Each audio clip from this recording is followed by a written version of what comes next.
Bismillahir Rahmanir Rahim. In the name of Allah, the Beneficent, the Most Merciful. I'd like to welcome you, dear viewers, to this segment of our program, The Forces of Evil. Assalamu alaikum wa rahmatullahi wa barakatuh. May Allah's peace and blessings be on each and every one of you. In this segment of our program, we continue to look at the tools of Satan, the methods by which Satan and the satanic forces create havoc in our world, cause us ultimately to swerve from the worship of the one true God, Allah, to the worship of His creation, to disbelief, to actually doubting about God's existence, etc. In our previous program, we looked at different areas of doubt. This is under the general heading of creating doubts, or tashkik in Arabic. And we looked at how Satan creates doubt about God's existence because, of course, this is the greatest and most harmful of the doubts. And then we looked at the issues of worshiping Allah alone, introducing intermediaries and how other gods became worshipped besides Allah. And also we looked at certain aspects of the principles of faith, whether it is belief in the angels and the jinn and the belief in the prophets and the judgment, etc. How people become doubtful about these things and the harm that it creates in their lives. Now we're looking at, in this segment, we'll look at something a little more specific, related to worship amongst Muslims, how doubt is created, further doubt is created, and their worship becomes distorted or confused. We have, for example, in the area of the intention, of course, before one makes a prayer, one should have the correct intention. One should come there with this correct intention. However, the place of the intention is in the heart. That is, one should have that intention in one's heart. It's not something which one says. However, people in the past, in order to help children be focused on what their prayers were, children who would come into the mosque, at the time for prayer, from playing outside, etc., they may join the prayer and not really know what they're praying. What is the prayer they're praying, etc. So they had formulas that the children were taught to recite before the prayers. They would recite that, I intend to pray, and they would identify the prayer, the midday prayer, for example, which consists of 4 units of prayer. This is all to kind of help them remember all of this, praying behind the imam, etc., etc. However, in time, people grew up and continued to do these practices. And it became a standard practice in some areas of the Muslim world, where prior to prayer, people would stand up and make these long recitations. And of course, this is really innovation, and it creates further confusion in the prayer, where a person may be standing preparing himself for prayer and somebody's beside uttering this and uttering that. So it becomes a means of confusion. And as I said, it is also deviation from the way of the Prophet. May God's peace and blessings be upon him. We also have the concept, some people express that or taught that when a person begins the prayer, raising their hands, saying Allahu Akbar, that the God is the greatest, and one is really putting behind, submitting themselves to God and putting behind themselves, all of the worldly matters and affairs, and now focusing on God in the worship, that one has to completely eradicate any thoughts from one's mind of anything besides the prayer and God. It has to be completely eradicated before one can start. Of course, this has never been stressed by the Prophet Muhammad ﷺ nor by his companions, etc. This should be our intent, that when we come in, time for prayer comes, we raise our hands, we say Allahu Akbar, in our mind, mentally, we try to put these things aside, but we carry on in our prayer. And whatever comes up or whatever may be hanging there of the things of the world, we struggle against it, we try to remove it, and we continue to do the prayer. And these thoughts may come back to us during the prayer. And the prayer is a process of struggle. between focusing on God, focusing on the worship, what's the intent, etc., and the worldly things which would try to come in on us during our prayers. However, those who tell people, or those people who are taught that they must eradicate everything before the prayer, then it makes actually the beginning of the prayer itself very difficult for them. So you'll find some people struggling to start their prayer. They're starting to raise their hands to say this Allahu Akbar, and they can't. Because there's some other thoughts come in, and they try again, and they'll try again, and you see them struggling, just to get into the prayer itself. And of course, when one finds getting into a prayer is so difficult, then it becomes something that a person loses interest in. A person finds it as a burden, a major burden on themselves. So these kinds of wrong ideas can create. And I mean, although on one hand it might seem to be a good thing that you can eradicate from your mind totally, but the reality that it doesn't exist. Our minds don't function that way. Our minds are such that thoughts can come without our control, outside of our control. We cannot blank out our mind absolutely. It's unnatural for our mind to be in that state. Now, during the prayer itself, we can find some problems arising from satanic elements. Prophet ﷺ had said there's a particular group of evil jinn who are known as khanzib, who will come at the time when a person is bowing in ruku', in the bowing position, and blow on their behind to let them get the feeling as if they're passing wind or something like this. So a person becomes doubtful. I don't have my state of purification. I have to leave the prayer, or did I not? Or these kind of doubts are raised on them.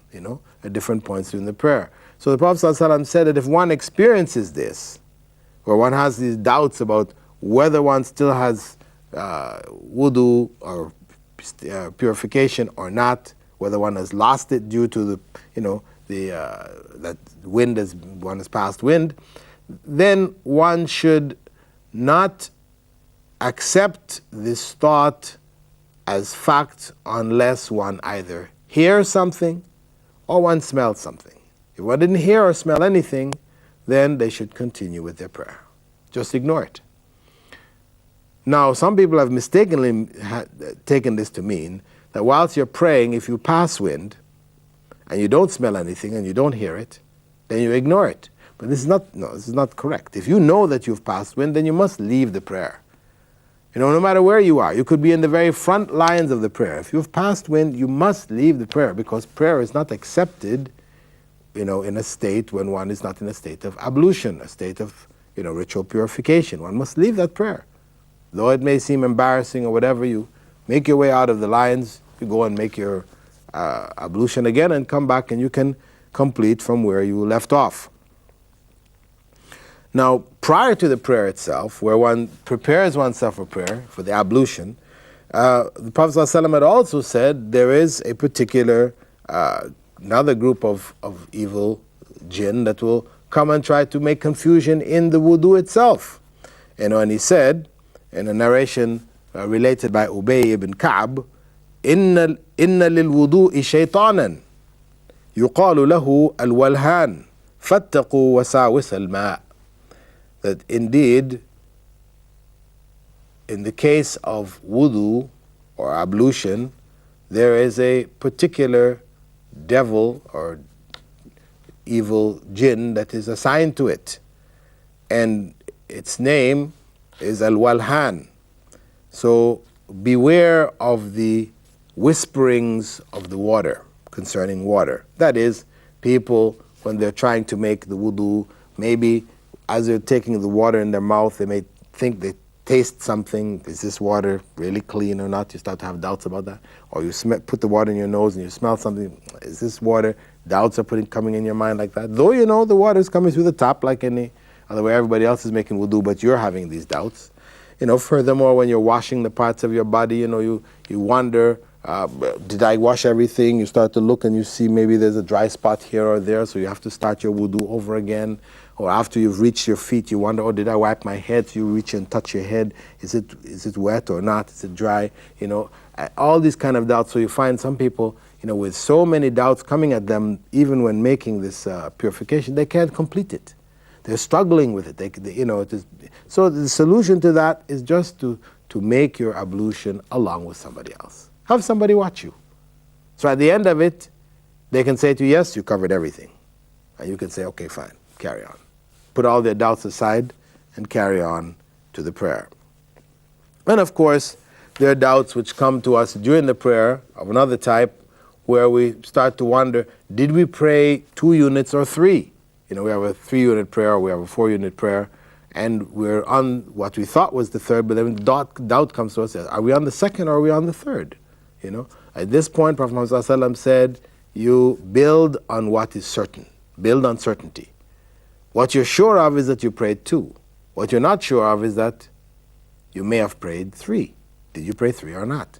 So you assume you prayed 2 and just carry on from there. And at the end, you do 2 prostrations for forgetfulness.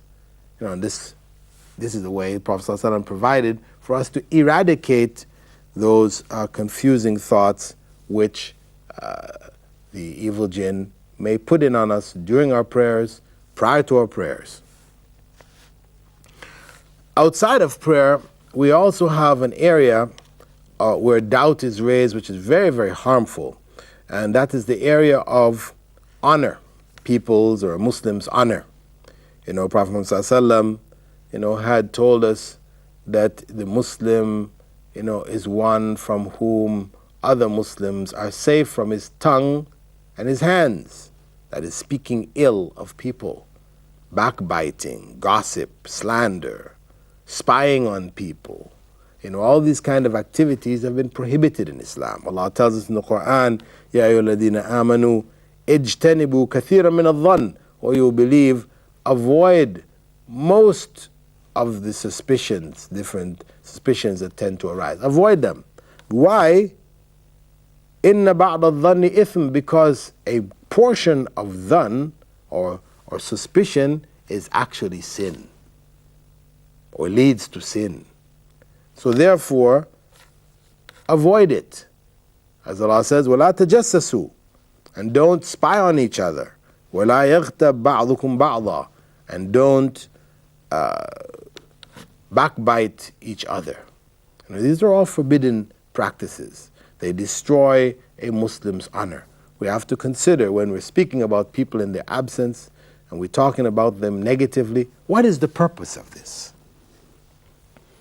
What we're doing, if it is to destroy that person's status in the eyes of others, then we are involved in evil. This is clear evil, which will come back to us on the Day of Judgment, where that person will be able to take from our scale of good deeds for the evil that we have done to them.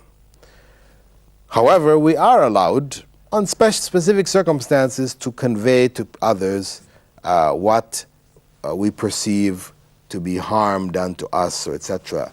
If we're being oppressed and the person we're speaking to is somebody who can resolve the situation and correct it, then to speak to them of the evil that the person has done to you is legitimate.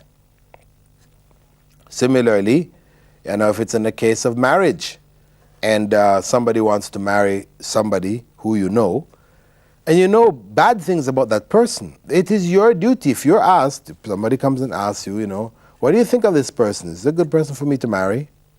Or my son to marry, etc.? It is wrong for us to say, oh, they're good Muslims. They're all right, mashallah, because we fear backbiting them. No, this is not the circumstance. In this circumstance, we must give them the correct information, because this has to do with the future lives of people.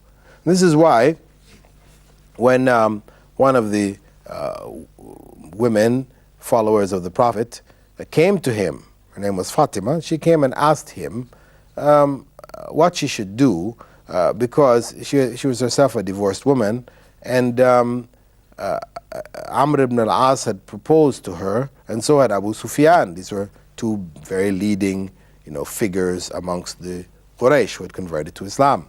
So she asked him, what should she do? And he told her that Abu Sufyan is stingy. He's a stingy person. He doesn't give his family money, sufficient money. And Amr ibn al-As, he beats his women. He beats them. It's not good. So he's told her two negative things about these people, but this is not considered backbiting. Then he went on to advise her to marry the son of his adopted son, former adopted son, Usama ibn Zayd. Marry him. Though he was the son of a former slave, etc., etc., this person, because of his faith, was the best one for you to marry. And she reported that she married him and her life was quite wonderful, as the Prophet ﷺ had promised her. So in such circumstances, or in the case of business, for example, somebody wants to go into a business deal with somebody whom you already had a business dealing, and that person ripped you off. They took your money. They stole from you or whatever. They cheated you, whatever. Somebody comes now, they want to enter into a business contract with that person. For you to say, mashallah, he's a good Muslim, I really can't say anything bad about him. Why? Because you don't want to backbite him, that's what you're saying. But the fact is, here is another Muslim. If you don't inform them of the facts, then they're likely to be harmed. So if you're informing to protect that other Muslim from harm, then this is your duty. You have to inform them, hey, this is what happened when I had my dealings with them. But of course, people can change. That's the reality. People can change. Maybe he has changed. But this is what happened with me. You can't hide these kind of facts. So where it involves protecting other Muslims from the harm of individuals, to speak about that information is legitimate. But where it involves really just putting people down in the sight of others, there's no benefit to come out of it. There's no corrections to be done. There's no business people's wealth or their honor, etc., to be protected. But it's just merely talking about others. And this is evil. This is satanic. And secret meetings to that effect are all despised by Allah. So in this area of Muslims' honor, this is one of the areas in which confusion is raised in the society. Even when it comes to issues of marriage, where a husband may go out and he's working, and the satanic forces will come to the wife and whisper to her, maybe he's seeing another woman, all these other kind of things. He may be a hard-working man and doing all the right things, but the woman starts to get these whisperings, and then she starts to become doubtful of her husband. Everywhere he goes, she's trying to find out this and find out that and listening on his conversations, and all these kind of things can create really bad feelings within the home. And so we have to be careful, where these ideas come from. If we have evidence for something, that's one situation. But otherwise, we have to keep these thoughts out of our actions. Prophet ﷺ had said that as a mercy from Allah, Allah has not held the nation accountable for thoughts, evil thoughts, etc., which come to the mind, as long as they don't speak about it, or act on it. In other words, if they act as if they believe it, then they're held accountable. If they speak about it to others, they have this doubt, whatever comes to their mind, they tell other people about it, then they become accountable for what they've said, because they've now started spreading a rumor, or they're continue to spread a rumor. So we have to beware of the doubts, the satanic doubts, which may destroy our acts of worship in and of themselves, by doubts coming at us in terms of how to perform it, or whilst we're performing it, or after we've performed it, that these doubts can come to us and destroy it, may cause us to have to repeat it over and over again, etc. But the Prophet, may God's peace and blessings be upon him, has provided us with a variety of different methods to protect us from these things. So we should take those methods and utilize them for our protection. The other thing is, as I said, other major areas, the area of the honor of Muslims, where ill is spoken of Muslims, in different circumstances, which creates harm to individuals, to families, etc. So, dear viewers, I'd like to thank you for being with us in this segment of our program, known as The Forces of Evil. We are looking at their sources and how they affect us. We looked at them in the past, the satanic forces, Satan, how he affected Adam, etc., down through the ages, and how they continue to affect us today. And in our coming programs, we will ultimately look at how they may affect us in the future and how we can protect ourselves from these forces. With that, dear viewers, I bid you farewell, and I hope you will continue to follow our program. Assalamu alaikum wa rahmatullahi wa barakatuh.